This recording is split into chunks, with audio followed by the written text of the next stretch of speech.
लक्ष्मी जी को कौन सी चीज सबसे ज्यादा पसंद है? एक प्रेरणादायक भक्ति कहानी। बहुत समय पहले की बात है। एक छोटे से गांव में रामदास नाम का एक गरीब लेकिन बहुत ही श्रद्धालु आदमी रहता था। उसकी छोटी सी झोपड़ी थी और वो रोज मेहनत करके अपने परिवार का पालन करता था। पैसे भले ही कम थे, लेकिन उसके दिल में भगवान के लिए बहुत भक्ति थी। रामदास की एक आदत थी।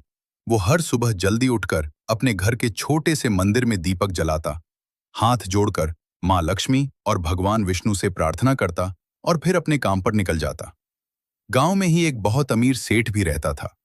उसके पास बहुत धन दौलत, बड़ा घर और नौकर चाकर सब कुछ था। लेकिन सेठ के मन में घमंड बहुत था। वो अक्सर कहता था, लक्ष्मी जी तो मेरे घर में ही रहती हैं क्योंकि मेरे पास बहुत पैसा है। एक दिन दीपावली का त्योहार आने वाला था। पूरे गांव में सफाई और सजावट शुरू हो गई।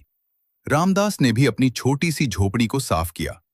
उसने मिट्टी के 2 छोटे दीपक खरीदे, कुछ फूल लाया और बड़े प्रेम से माँ लक्ष्मी की पूजा की तैयारी करने लगा। उसकी पत्नी ने कहा, हमारे पास ज्यादा पैसे नहीं हैं। क्या इतना छोटा सा पूजन माँ लक्ष्मी को पसंद आएगा? रामदास मुस्कुराकर बोला, माँ लक्ष्मी को महंगे फूल या बड़ी सजावट नहीं चाहिए। उन्हें सच्चा मन, साफ दिल और भक्ति पसंद है। उधर अमीर सेठ ने अपने बड़े घर को हजारों दियों और लाइटों से सजाया। उसने महंगे फूल, मिठाइयां और बहुत बड़ी पूजा की तैयारी की। लेकिन उसके मन में घमंड था कि लक्ष्मी जी तो मेरे घर में ही आएंगी। रात को जब लक्ष्मी जी पृथ्वी पर आईं, तो वे हर घर को देखने लगीं।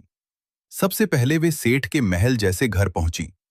घर बहुत सुंदर था, रोशनी से जगमगा रहा था।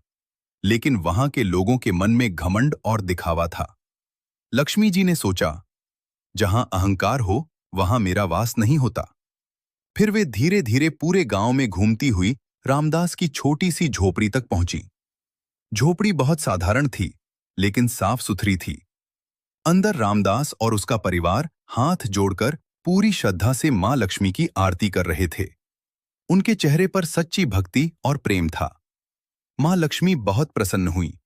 उन्होंने आशीर्वाद देते हुए कहा, मुझे महंगे घर या सोना चांदी नहीं चाहिए। मुझे सबसे ज्यादा पसंद है साफ मन, सच्ची भक्ति और मेहनत करने वाला इंसान।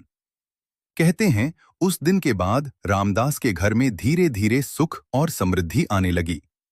उसका काम अच्छा चलने लगा और उसका परिवार खुशहाल हो गया। इस कहानी से हमें एक बहुत बड़ा संदेश मिलता है। मां लक्ष्मी को सबसे ज्यादा पसंद है सच्ची भक्ति, साफ दिल और मेहनत। अगर हमारे मन में ईमानदारी और श्रद्धा है, तो मां लक्ष्मी जरूर प्रसन्न होती हैं और अपने भक्तों पर कृपा करती हैं।